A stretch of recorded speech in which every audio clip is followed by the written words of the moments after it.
अस्सलाम वालेकुम, की हाल है प्यारे। अज बड़े दिनों तो बाद तुहाडे रूबरू होए आ क्योंकि कुछ अपनी ज़ाती मसरूफियत की वजह नाल वो टाइम नहीं मिल सकिया, लेकिन ढेर सारिया गल्लां नहीं करने वालियां जिहड़ियां मैं चाह रहा हुंदा सा कि मैं अज भी वीडियो पोस्ट करा, अज भी इस मौजू ते वीडियो बनावा, ते पर वो टाइम नहीं निकल रहा सी, टाइम मिल नहीं रहा सी, ते टाइम तो फिर करना ही पैंदा है। अज फिर औखा सौखा होकर टाइम कड्ढिया ते अज कुछ चीज़ां ਜਿਹੜੀਆਂ मैं ਤੁਹਾਡੇ ਨਾਲ डिस्कस करना चाहांगा। एक तो सब तो पहला ਜਿਹੜਾ ना ਅੱਜ ਜਿਹੜੀ ਅਸੀਂ ਵੀਡੀਓ ਬਣਾਣੀ ਹੈ ਉਹ ਅਸੀਂ ਇੱਕ ਪੰਜਾਬ ਦਾ ਪੁੱਤਰ ਹੈ, ਇੱਕ ਅਜਿਹਾ ਪੁੱਤਰ ਜਿਹਨੇ ਪੂਰੀ ਦੁਨੀਆ ਦੇ ਵਿੱਚ ਪੰਜਾਬ ਤੇ ਪੰਜਾਬੀ ਦਾ ਸਿਰ ਬੜਾ ਉੱਚਾ ਕੀਤਾ ਤੇ ਉਹਨੇ ਦੱਸ ਦਿੱਤਾ ਹੈ ਕਿ ਪੰਜਾਬ ਦਾ ਇਸ ਧਰਤੀ ਦਾ ਹੱਕ ਕਿਵੇਂ ਅਦਾ ਕਰੀਦਾ ਤੇ ਉਹਨੇ ਹੱਕ ਅਦਾ ਕੀਤਾ। ਉਸ ਤੋਂ ਪਹਿਲੇ ਵੀ ਬਹੁਤ ਸਾਰੇ ਕਲਾਕਾਰ ਪੰਜਾਬ ਦੀ ਧਰਤੀ ਨੂੰ ਬਹੁਤ ਰਿਪਰੈਜ਼ੈਂਟ ਕਰਦੇ ਰਹੇ ਨੇ, ਪੰਜਾਬੀ ਬੋਲੀ ਦਾ बड़ा सत्कार करते रहे ने, पर उस बंदे ने जोड़ा शिमला उच्चा किया ना पंजाबी का, समझते तुम गए हो गए। मैं गल कर रहा दिलजीत दोसांझ की। दिलजीत दोसांझ एक अजिहा पुत्र है जिहदे सानू सारिआं गर्व है, जिते सानू सारिआं माण है कि यार वो बंदा पूरी दुनिया च उन्हें कॉन्सर्ट्स किए ने और जिहड़े स्टेज ते भी चढ़िया सब तो पहले उन्हें पंजाबी का बोलबाला किया, सब तो पहले उन्हें पंजाबी का नारा लाया, पंजाब का नारा लाया ਤੇ ਉਸ ਤੋਂ ਬਾਅਦ ਫਿਰ ਗਾਉਣ ਵਾਲੇ ਪਾਸੇ ਗਿਆ ਤੇ ਗਾਉਣ ਵੀ ਸਾਰੇ ਪੰਜਾਬੀ 'ਚ ਔਰ ਕਰੋੜਾਂ ਦਿਲਾਂ ਦੇ ਉੱਤੇ ਰਾਜ ਕਰ ਰਿਹਾ ਇਸ ਵੇਲੇ। ਸੋਹਣਾ ਸਿੰਘ ਨੂੰ ਹਮੇਸ਼ਾ ਚੜ੍ਹਦੀ ਕਲਾ 'ਚ ਰੱਖੇ।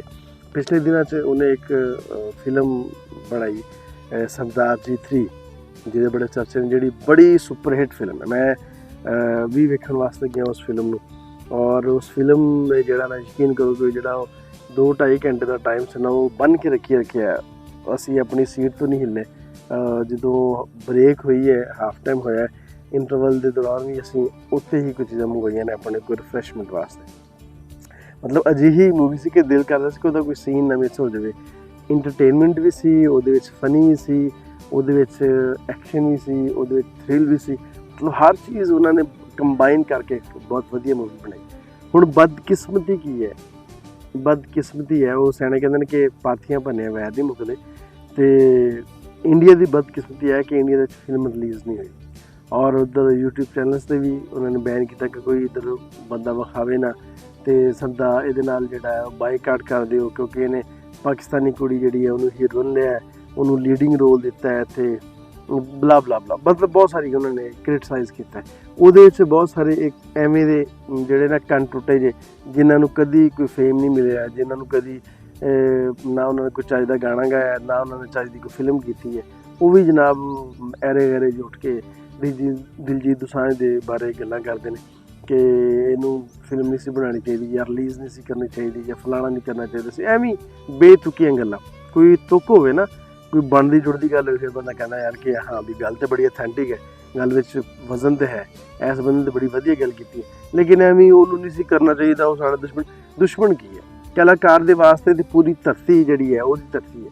कलाकार के वास्ते कोई बॉर्डर्स, कोई कंट्रोल लाइन्स, कोई चीज़ां मायने लगदी।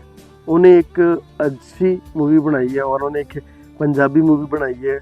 पाकिस्तान की एक टॉप लिस्ट की एक कुड़ी जी पाकिस्तान बहुत सारे TV सीरियल कर चुकी है, जो बहुत सारे ड्रामे कर चुकी है, जो बहुत सारे फिल्मां कर चुकी है, उस कुड़ी ने उन्हें हीरोइन लिया और उस कुड़ी ने बहुत अच्छा काम किया। दिलजीत दोसांझ मतलब जितने भी ने वो सब ने बहुत वधिया काम किया, जिन्हें भी वो एक्टर एक्ट्रेस हैगी ने सब ने बहुत वधिया काम किया।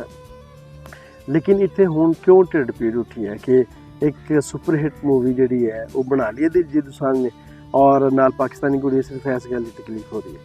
तो मैं समझदा कि ਜਿਹੜੇ ਮਿੱਕੇ ਸ਼ੇਕੇ ਵਰਗੇ ਜਿਨ੍ਹਾਂ ਨੂੰ ਐਵੇਂ ਚੈਨ ਨਹੀਂ ਆ ਰਿਹਾ, ਦਲੇਰ ਮਹਿੰਦੀ ਦਾ ਆਪਣਾ ਇੱਕ ਨਾਮ ਹੈ, ਉਹਨਾਂ ਨੇ शुरुआत उत्थों हुई जो एक दफ़ा पंजाबी दे गाउन जिहड़े ने बिल्कुल पिछे नज़रअंदाज हो रहे सन इंडिया दे विच। पाकिस्तान में तो हमेशा तो ही पंजाबी दे जिहड़े गीत ने, खाओ फिल्मां ने, नूर जहां ने बहुत वधिया गीत दिते ने, मतलब हर जिहड़ा गुलकार है बहुत वधिया गीत गाए ने उस वेले भी।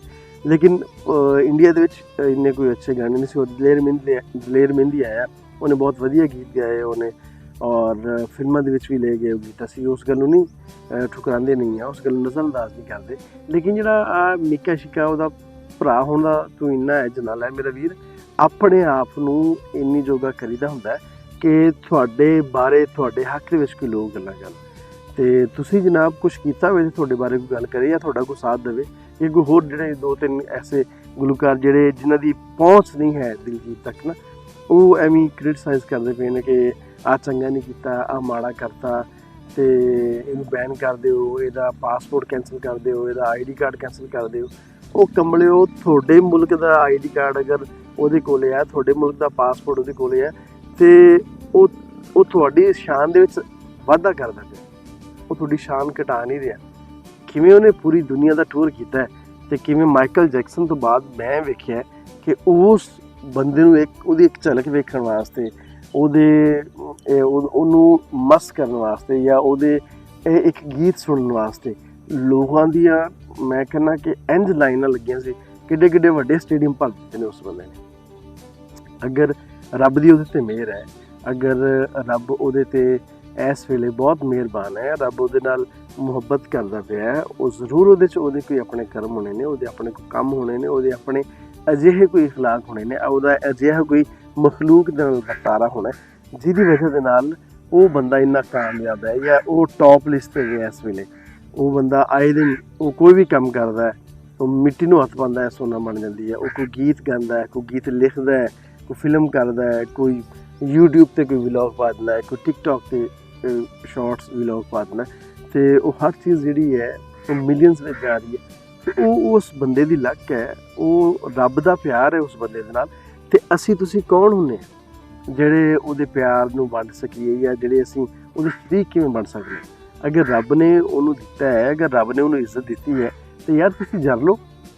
ਉਹ ਬੰਦਾ ਕਿੰਨੀ ਆਜੀ ਨਾਲ, ਮੈਂ ਜਦ ਵੀ ਉਹਨੂੰ ਵੇਖਿਆ, ਜਦ ਵੀ ਉਹ ਕਿਸੇ ਆਪਣੇ ਫੈਨ ਨੂੰ ਮਿਲਿਆ ਤਾਂ ਉਹ ਐਂ ਝੁੱਕ ਕੇ ਮਿਲਿਆ, ਉਹਨੇ ਕਦੀ ਵੀ ਕੋਈ ਕਿਸੇ ਨੂੰ ਨਜ਼ਰਅੰਦਾਜ਼ ਨਹੀਂ ਕੀਤਾ, ਉਹਨੇ ਕਦੀ ਵੀ ਕਿਸੇ ਨੂੰ ਆ ਨਹੀਂ ਕਿਹਾ ਕਿ ਪਰੇ ਪਰੇ ਹੋ ਜਾਓ, ਜਾਂ ਮੈਨੂੰ ਤੁਹਾਡੇ ਕੋਲ ਸਮੈਲ ਆ ਰਹੀ ਹੈ, ਮੈਂ ਤੁਹਾਡੇ ਕੋਲ ਬੈਠਣਾ ਨਹੀਂ।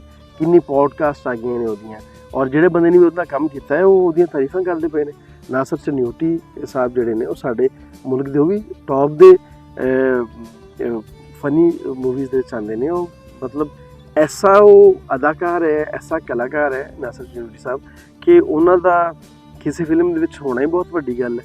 ਉਹ ਇੱਕ ਸੀਨੀਅਰ ਬੰਦਾ ਹੈ, ਔਰ ਉਹ ਵੀ ਉਹਨਾਂ ਦੀ ਤਾਰੀਫ ਦੇ ਵਿੱਚ ਕਹਿ ਰਹੇ ਨੇ ਕਿ ਦਿਲਜੀਤ ਵਰਗਾ ਬੰਦਾ ਕੋਈ ਨਹੀਂ ਹੈ। ਉਹ ਬਹੁਤ ਮੁਹੱਬਤ ਵਾਲਾ ਹੈ, ਬਹੁਤ ਡਾਊਨ ਟੂ ਅਰਥ ਹੈ, ਔਰ ਬਹੁਤ ਪਿਆਰ ਕਰਨ ਵਾਲਾ ਬੰਦਾ। ਅਤੇ ਅਜਿਹੇ ਬੰਦੇ ਨੂੰ ਹਮੇਸ਼ਾ ਝੁਕਿਆਂ ਨੂੰ ਫਲ ਲੱਗਦੇ ਨੇ। ਜੇ ਤੁਸੀਂ ਧੌਣ ਦੇ ਸਰੀਆ ਪਾ ਲਓਗੇ ਤਾਂ ਫਿਰ ਤੁਹਾਨੂੰ ਕੋਈ ਫਲ ਨਹੀਂ ਲੱਗਣਾ, ਤੁਹਾਡਾ ਕਿਸੇ ਪਾਸੇ ਚਾਰਾ ਨਹੀਂ ਹੋਣਾ, ਕੋਈ ਢੋਈ ਨਹੀਂ ਹੋਣੀ। ਬਿਹਤਰ ਹੈ ਕਿ ਜੇ ਰੱਬ ਉਹਨੂੰ ਇੱਜ਼ਤ ਦੇ ਰਿਹਾ ਤਾਂ ਉਹਨੂੰ ਜਰ ਲਵੋ, ਉਹ ਪਹੁੰਚਾ ਲਵੋ। ਤੁਸੀਂ ਵੀ ਕੋਈ ਅਜਿਹਾ ਕੰਮ ਕਰੋ ਕਿ ਤੁਸੀਂ ਉਹਦੀ ਲਿਸਟ ਵਿੱਚ ਆ ਜਾਓ। ਹੁਣ ਤਾਂ ਬਹੁਤ ਸਾਰੇ ਹੋਰ ਆਪਣੇ ਨਾਲ ਲੈ ਕੇ ਟੁਰਿਆ, ਉਹਦਾ ਕੋਈ ਸਫ਼ਰ ਅੱਜ ਦਾ ਥੋੜ੍ਹੀ ਹੈ, ਕਿੰਨਾ ਪੁਰਾਣਾ ਸਫ਼ਰ ਹੈ। ਅਤੇ ਨੀਰੂ ਬਾਜਵਾ ਦੇ ਨਾਲ ਉਹਦੀਆਂ ਕਿੰਨੀਆਂ ਫਿਲਮਾਂ ਨੇ। ਨੀਰੂ ਬਾਜਵਾ ਇੱਕ ਟੌਪ ਦੀ ਐਕਟਰੈਸ ਹੈ, ਉਹ ਹਮੇਸ਼ਾ ਉਹਨਾਂ ਨੇ ਚੰਗਾ ਕੰਮ ਕੀਤਾ ਹੈ, ਔਰ ਅੱਜ ਤੱਕ ਵੀ ਹੀਰੋਇਨ ਆ ਰਹੇ ਨੇ। ਮਤਲਬ ਆਹ ਚੀਜ਼ਾਂ ਕਹਿਣੀਆਂ ਕਿ ਫਲਾਂ ਨੂੰ ਕਿਉਂ ਲਿਆ, ਇਹਨੂੰ ਬੈਨ ਕਰ ਦਿਓ, ਆਹ ਛੋਟੀ ਸੋਚ ਹੈ। ਸੋਚ ਨੂੰ ਥੋੜ੍ਹਾ ਵੱਡਾ ਕਰ ਲਓ, ਦਿਲ ਨੂੰ ਵੱਡਾ ਕਰ ਲਓ। ਯਕੀਨ ਕਰੋ ਕਿ ਮੰਜ਼ਿਲਾਂ ਆਸਾਨ ਹੋ ਜਾਣਗੀਆਂ, ਲੋਕ ਤੁਹਾਡੇ ਨਾਲ ਵੀ ਪਿਆਰ ਕਰਨ ਲੱਗ ਪੈਣਗੇ ਜੇ ਤੁਸੀਂ ਲੋਕਾਂ ਨੂੰ ਪਿਆਰ ਦਾ ਦਰਸ ਦਿਓਗੇ। ਜੇ ਮੁਹੱਬਤ ਦਾ ਦਰਸ ਦਿਓਗੇ ਤਾਂ ਯਕੀਨਨ ਤੁਹਾਡੇ ਵਾਸਤੇ ਮੁਹੱਬਤ ਹੋਏਗੀ, ਯਕੀਨਨ ਤੁਹਾਡੇ ਵਾਸਤੇ ਆਸਾਨੀ ਹੋਏਗੀ, ਯਕੀਨਨ ਤੁਹਾਡੇ ਵਾਸਤੇ ਕਾਮਯਾਬੀ ਹੋਏਗੀ। ਇਸ ਲਈ ਆਪਣੇ ਦਿਲ ਨੂੰ, ਆਪਣੇ ਜ਼ਿਹਨ ਨੂੰ, ਆਪਣੇ ਮਾਈਂਡ ਨੂੰ ਜ਼ਰਾ ਵਸੀਹ ਕਰ ਲਵੋ। ਰੱਬ ਜਿਹੜਾ ਹੈ ਉਹ, ਮੈਂ ਕਹਿੰਦਾ ਕਿ ਉਹਨੇ ਕੁਨ ਕਹਿਣਾ ਹੈ ਰੱਬ ਨੇ ਤੇ ਹੋ ਜਾਣਾ, ਉਹਨੇ ਕਹਿਣਾ ਕਿ ਹੋ ਜਾ ਤੇ ਹੋ ਜਾਣਾ। ਅਤੇ ਜੇ ਉਸ ਬੰਦੇ ਦੀ ਕੋਈ ਅਦਾ ਰੱਬ ਨੂੰ ਪਸੰਦ ਆ ਗਈ ਹੈ ਅਤੇ ਤੁਸੀਂ ਕੌਣ ਹੁੰਦੇ ਆ ਕਹਿਣ ਵਾਲੇ ਕਿ ਨਹੀਂ ਵੀ ਇੰਝ ਨਹੀਂ ਹੋਣਾ ਚਾਹੀਦਾ ਸੀ, ਇੰਝ ਨਹੀਂ ਹੋਣਾ ਚਾਹੀਦਾ ਸੀ। ਦਿਲਜੀਤ ਕੌਣ ਹੁੰਦਾ ਹੈ ਇੰਨੀਆਂ ਤਰੱਕੀਆਂ ਕਰਨ ਵਾਲਾ? ਦਿਲਜੀਤ ਕੌਣ ਹੁੰਦਾ ਹੈ ਇੰਨੇ ਸੋਹਣੇ ਗਾਣੇ ਗਾਉਣ ਵਾਲਾ? ਜੇ ਤੁਹਾਡੇ ਅੰਦਰ ਕੋਈ ਗੁਣ ਹੈ, ਜੇ ਤੁਹਾਡੇ ਅੰਦਰ ਕੋਈ ਚਿਣਗ ਹੈ, ਅਤੇ ਉਹਨੂੰ ਤੁਸੀਂ ਜਨਾਬ ਕਰੋ ਅੱਗੇ, ਉਹਨੂੰ ਭਖਾਓ, ਉਹਨੂੰ ਅੱਗ ਬਣਾਓ, ਉਹਨੂੰ ਜਨਾਬ ਰੋਸ਼ਨ ਕਰੋ ਦੁਨੀਆ ਨੂੰ। ਅੱਗ ਸਿਰਫ ਸਾੜਨ ਦਾ ਕੰਮ ਨਹੀਂ ਕਰਦੀ, ਉਹ ਰੋਸ਼ਨੀ ਦਾ ਕੰਮ ਕਰਦੀ। ਅਸੀਂ ਅਕਸਰ ਘਰਾਂ ਦੇ ਵਿੱਚ ਰਾਗ ਲਾਉਂਦੇ ਹਾਂ, ਹੈ ਉਹ ਵੀ ਅੱਗ ਹੀ ਹੈ, ਪਰ ਉਹ ਰੋਸ਼ਨੀ ਕਰਦੀ। ਉਹ ਦੀਵੇ ਤਰ੍ਹਾਂ ਬਲ ਕੇ ਜੁਗ ਨੂੰ ਵੀ ਰੋਸ਼ਨੀ ਕਰਦਾ। ਦੀਵੇ ਤਰ੍ਹਾਂ ਬਲ ਕੇ, ਚਿਰਾਗ ਤਰ੍ਹਾਂ ਰੋਸ਼ਨ ਹੋ ਕੇ ਅਤੇ ਰੋਸ਼ਨੀ ਕਰੋ, ਸਾੜੋ ਨਾ। ਉਮੀਦ ਹੈ ਕਿ ਤੁਹਾਨੂੰ ਅੱਜ ਦੀ ਵੀਡੀਓ ਵਧੀਆ ਲੱਗੀ ਹੋਵੇਗੀ। ਜੇ ਵਧੀਆ ਲੱਗੀ ਹੈ ਤਾਂ ਕਮੈਂਟ ਕਰਕੇ ਜ਼ਰੂਰ ਦੱਸਿਆ ਜੀ। ਆਪਣਾ ਅਤੇ ਆਪਣੇ ਆਲੇ ਦੁਆਲੇ ਦਾ ਰੱਖਿਆ ਜੀ ਢੇਰ ਸਾਰਾ ਖਿਆਲ। ਮੇਰਾ ਪਿਆਰ, ਮੇਰੀਆਂ ਮੁਹੱਬਤਾਂ ਤੁਹਾਡੇ ਸਾਰਿਆਂ ਦੇ ਨਾਲ। ਜਿਉਂਦੇ ਵਸੋ ਤੇ ਖਿੜ ਖਿੜ ਹੱਸੋ। ਰੱਬ ਰੱਖੇ।